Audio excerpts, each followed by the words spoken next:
Hey, honey. Yeah, what's up?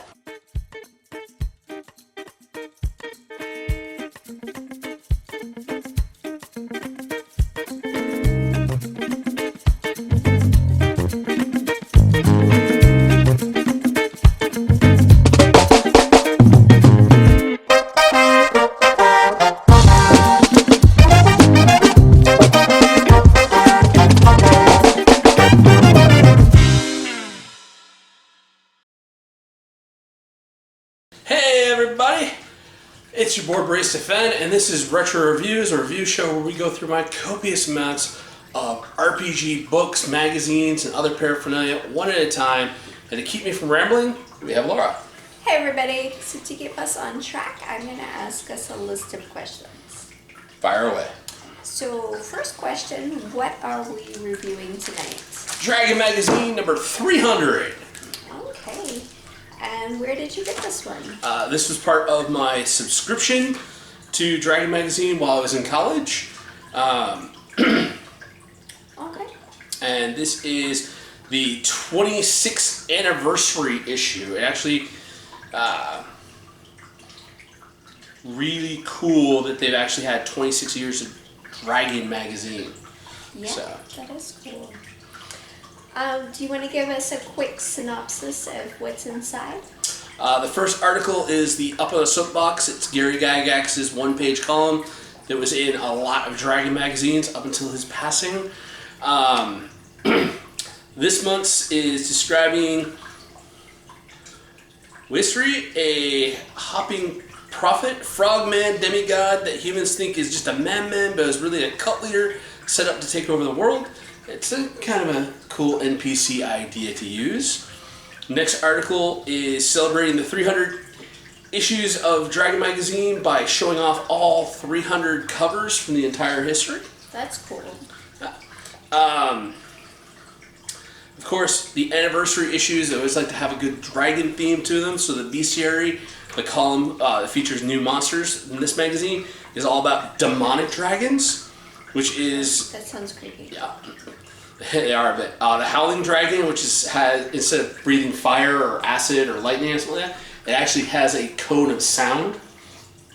So it screams and the sound actually does damage to you. There's the pyroclastic dragon, which is a lava dragon. It breathes superheated ash. Rust dragons, so basically a rust monster, the thing that eats metal, in dragon form. Styx dragon, basically the dragon from the river Styx. Its bite causes rot, and breath weapons actually damages your intelligence, because the whole... Like, isn't it if you drink from the river Styx, you forget your past lives? I'm not sure though. I can't remember. There. Then there's the Tartarn dragon. The breath weapon actually doesn't deal damage. It just saps your saps your morale, and has restraining abilities. They're dragon jailers because they keep people from escaping Tartarus. Those are, yeah, very creepy.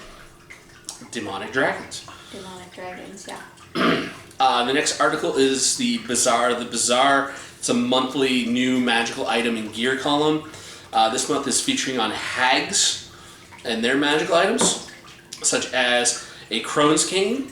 It's a +1 mace that when it hits somebody, it actually makes them age and get older. There's the Brambling Man. It's a man shaped from twigs and roots that can contain a spell which casts upon those that touch it so basically it's like a little set trap. There's a Dead Man's Bottle. Speak with the dead when poured over the graves. Pour one out for your homies to talk to them. And the Maiden's Hands. Magical gloves which change the wearer into a beautiful woman so the hag can seduce would-be adventurers. Good villains there. Yeah. So the first one, the one that makes someone older, Yeah. is there a reverse and they become younger, or they're back to their normal age? There's some ways to do that with magic. The next article is called How Far Would You Go? It's an article covering the levels of evil that is right for your campaign, because this was right around the time when the Book of Vile Darkness was coming out. So they were talking about how much horror, how much evil do you really want to have in your campaign setting, which is a great topic of discussion for a session 0 when you're first sitting down with your players or your DM and going, hey, this is what I'm comfortable with. Can we keep it PG? Can we keep it, LG, like lighthearted, comic book cartoon level? Or do you want PG-13, like a standard game, like a standard TV show? Or do you want to go for the mature game, the R-rated, torture, sex, lots of blood, full-on Game of Thrones? Or do you want to go to the mature 18 plus unrated, nothing is off limits, just as far as you want to go, balls to the wall? No. Like, honestly, you should never run a game like that unless you've actually had your session 0 and be like, are you guys okay with this? Because we're going to get graphic. Yeah, you definitely want to set those ground rules, find out what people's triggers are and what people are comfortable with. Exactly. Then there's a section of vile content. They actually had to take like a letter opener to open that section of the magazine. Oh, wow. Yeah, when the Book of Vile Darkness came out, they stressed a lot of stuff, like a lot of the other past issues of Dragon Magazine weren't any of the stuff that didn't have Book of Vile Darkness related material was not sold in a cellophane wrapper with the warnings, with the warning mature content on it. But when they started doing that, they were like, oh yeah, and the parts of the magazine were even sealed up. So you had to be like really intent to get in there to the vile content. In that section, they talked about skin scribers, basically mages with that tattoo their spellbook onto their skin. That section also has some related vile necromancy spells and conjuration spells, such as bone spurs, which cause spikes to grow out of the victim's bones, and the spell Wall of Maggots. Ew. Yeah. I'm doing my best to keep this like PG, up to your own imaginations, so I don't dive in too deep with everything. There's the Minions of Darkness, which is a prestige classes for cult members, such as the Faceless Ones. That's right, you didn't watch Game of Thrones. No, they're like the Faceless Men, where they basically, they're shape changers that can take on other people's features and abilities. Okay. There's the Deep Thrall, slowly becoming squid, which is a prestige class where you transform slowly into a squid person. Weird. The Shoal Servant, slowly become a fish person, which is kind of cool because it's like the H.P. Lovecraft's The Shadow over Innsmouth. That's a whole adventure where everybody is some stage of turning into a fish person. And the guy comes into town and finds out about this cult that worships Dagon. Weird. So if you want to do like a Shadows over Innsmouth game, that you've got the prestige class for it. There's the Tiger Mask, which is also they're slowly becoming a Rakshasta. I can never say that in my normal voice. Rakshasta. Yeah, it is. It's a word that my mouth does not normally make. They are tiger people. Yeah, I think it's after the tiger god, and I think an Indian religion. Yeah. They got like their hands are backwards, and in D&D they're considered to be one of the evil races. I thought it was after a Hindu demon, not a god. Okay. There's something to do. Oh, Hindu mythology. Hindu mythology. Yeah. The next section is Class Axe, which is the Flesh Eater, basically evil cannibal hobbits. Yeah. Section on the Rising Dead, 4 new undead templates. So they didn't have these all in the 3rd edition monster manual for the templates for actually creating a mummy or a ghost brute, which is like a ghostly bodyguard, or a wight or a wraith, The white is the life-draining zombie, and the wraith is the life-draining ghost. So they end up basically putting those in. Those templates actually would appear in 3.5's Monster Manual. What part of the updates? The Ecology of a Mummy, Shrouded in Death, is the next article. Notes on how to create a mummy's lair, use its abilities, and good monsters to combo with the mummy. And also, like, brown molds and mimics, fire ogres. Yeah, fire. Okay, so brown mold. So fire deals extra damage to mummies, but fire ends up making brown mold grow when it's around it. And the mummy is immune to the subdual damage that brown mold does, because mold doesn't do actually straight out damage. So you can actually put those two monsters together. And then there's variations of mummies they put in that write-up about the clay mummy, ice mummy, and the bog mummy, different ways of mummification. The next article is actually just a map of old Agronauts Smokehouse. It's notes and maps for a smokehouse. It's set up as a meeting place for rogues.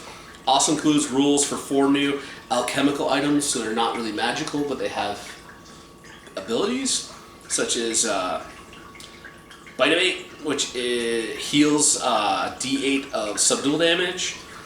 Right Vigil, it's a clear soda, gives +5 versus sleep. +5 to your saves versus sleeping spells. Soft Shield, it's like an antibacterial gel. Gives a +1 bonus to trying to stave off getting infected on something. There's a drink called Focus, which gives you a +2 bonus to your concentration. So it's like, here, have some coffee. +2 to your concentration. That's cool. Yeah. So does it have to be a meetup place for rogues? Can anyone meet up there? It's used as like a way station for like a thieves guild, where you can just drop stuff off, leave it, stash it, pick it up, or you can leave it and be like, yeah, I left that thing where I left it where I left that thing that time. And somebody comes along, they pick it up, and then they leave some money, and you go back and you pick up the money. Okay, so little drop-off anyone point. could come there, but Anyone could come there, just be like, likely... we're going to the smokehouse, but there's a bunch of rogues and thieves that are using it as a covert meeting spot. Gotcha. Yeah. The next article is the Living Greyhawk Journal, number 16. It's got we've talked about the Living Greyhawk campaign. It was a world-spanning campaign. Every player's actions could cause ripples throughout the entire campaign setting. But it's generally tracked like how well the different adventures went to kick off a new adventure path. In this one, they just had some campaign note updates. They also had a bunch of drow NPCs. Now, everybody can always use some more drow NPC villains. And also 3... But the drow NPCs are 3 evil drow mimes. They're like part of a circus. Yeah. I think it'd just be scary to have evil mimes attack the party. They're like completely acting in silence, doing stuff, just like, it's creepy and it's scary and they're gonna kill us. That would be very creepy. Next article is who plays this game. It's an article on how to find new players and getting them to play. 10 rules for introducing D&D. I really like this list. Participation. Include new players with a regular group. Like, don't just be like, okay, we're just going to get a whole bunch of newbies. Get some seasoned players in there too. Simplification. Don't bog a new player down with overly complex rules. Just be like, hey, take this die, roll this. You got this ability. If you know they got the ability, you just go, hey, roll this dice, add this number to it. Okay. All right, succeed or fail. Just keep the rules simple. Don't bog them down with everything. Uniformity is to have one person that's going to be coaching somebody. If you do have that new player, if you got one new player and you got one seasoned player, you know that your table is really good at helping new people learn the game, be like, everybody, Josh is coaching right now, so don't step in to tell Josh, to correct Josh on the rules or try to do Josh's job. He's the one that's coaching right now. Let him do the coaching. Or Sarah or whoever it may be at your table. Usually at my table will probably be Josh, because if Josh is DM, then he tells me to be the coach. So, but always have it be the same person. Running commentary. Have everybody do a play-by-play of what they're doing and how they're figuring out how their dice rolls. Like, okay, so I'm going to attack the monster, roll my d20. All right, I'm proficient with my weapon, so I get my proficiency bonus. I got a good strength score. It's a magical weapon. I'm adding up all my bonuses. If you're playing older editions, I'm adding up all my negatives. I'm doing my math. This is what I got. Bam. Or I'm casting the spell, so I have to make sure I have... Just let people know what you're doing. What you're doing. Focus. Try to keep the distractions to 0. I know it's impossible to keep every distraction down, but try to be like, hey guys, no phones at the table unless we know there's going to be an emergency. We're here to play the game. Let's keep the distractions out of the way. Also ends up being like, hey, don't try to have a conversation with the person while it's their turn. Let them do their thing. Don't distract them. Have role models. It's like that uniformity. You have that one person that's coaching and teaching, but also you got to have that person that's going to be the role model. That's going to be teaching. And fudge the dice every once in a while. You don't have to. If the dice roll is going to kill a new player, just the monster missed, or it only did a little bit of damage. Don't destroy the morale of a new player. Exactly. Let that if somebody wins and they feel good and they're having fun, then that is the point of the game. Is to get together and have fun, not to just completely annihilate somebody. And be like, I don't want to come back. That wasn't fun. Provide options. Always be like, okay, you could do this. You could do. It's like, okay, you come to a door. Do you want to see if it's locked? Do you want to try to peek it open? Do you want to knock on the door? What do you here's 2 or 3 options whenever you're in a situation of this is what you could do. Don't nitpick. Keep things vague. Don't try to get lost right into the nitty-gritty detail. Again, also with the rules, play a little loose. Don't have anybody rules lawyer at the table or actually that's not how you do it. I'm bad. I actually did that when Josh was starting to teach our newest group stuff. I was horrible. I was nitpicking. No, that's not how you do it. But I've learned since then. And keep it cinematic. Special effects,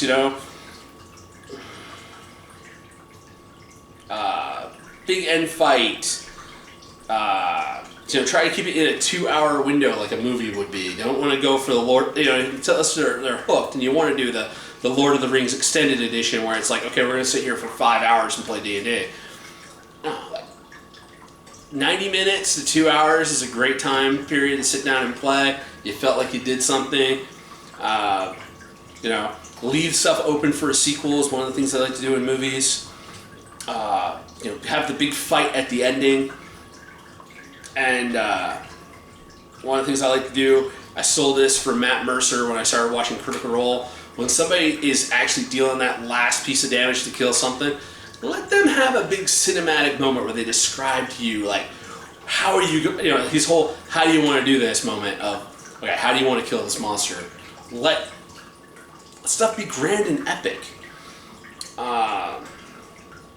There's also some notes on first session, how to prep everything.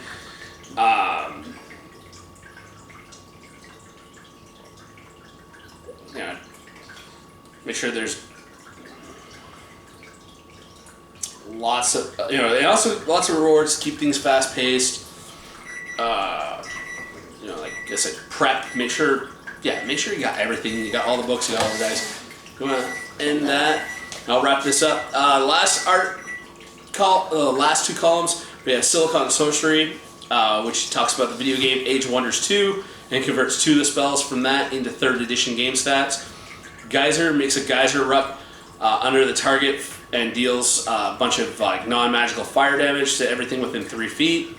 Venomous Vapor makes a cloud of glowing mist that deals acid damage every round. The last article is an FAQ column, which is answering questions about deities and demigods, faiths and pantheon, clerics and paladins. Basically, all 3 books that are talking about the divine. Takeaways for that is the deity, when you're making a god, and I hadn't seen this before, the deity array of stats that you can pick from to assign should be 35, 28, 25, 24, 24, 24. I know that makes no sense to you, but usually somebody's got like maybe an 18, a 16, a 12, and like a couple of 10s as their stats. So this is like 35 is almost double 18, so it's high. Yeah. Also, you don't need to be holding a divine focus to use it, as you can be wearing it on a necklace or painted on a shield. I like doing that with my paladins. They always have their shield embossed with the sign of their gods. So they can just hold up their shield and cast their do their whole like turn undead, or have it as part of the hilt of their sword to be able to hold that up. I love that idea. Or just have keep the emblem visible. Keep the emblem visible, but you don't have to keep your hands tied up. So okay. Real quick, which are you going to be keeping from this magazine? I actually got to take that deity stat line numbers. I got to make that a bookmark that I put into my copy of Deities and Demigods. I do want to use the Who Plays This Game for my book. That's definitely going to be a resource there. The Smokehouse, definitely want to use that. There's a lot in this one that actually is pretty cool. Like, I think this was actually like knocked out of the park for an issue. There's a lot of really good stuff in here. I plan on hanging on to this one. Okay, sounds good. Oh, that's all my questions tonight.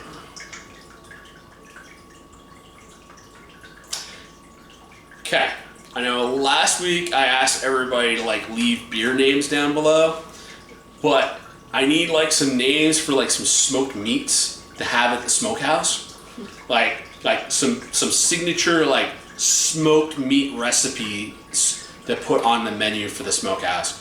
Leave those in the comment section down below, and I'll see you next week. Peace. Bye, everybody. Hey, everybody! Thanks for staying till the end of the episode. Remember to like, share, subscribe. Follow us on Facebook at Board Barista Productions. And if you want to support us, Patreon link at the bottom.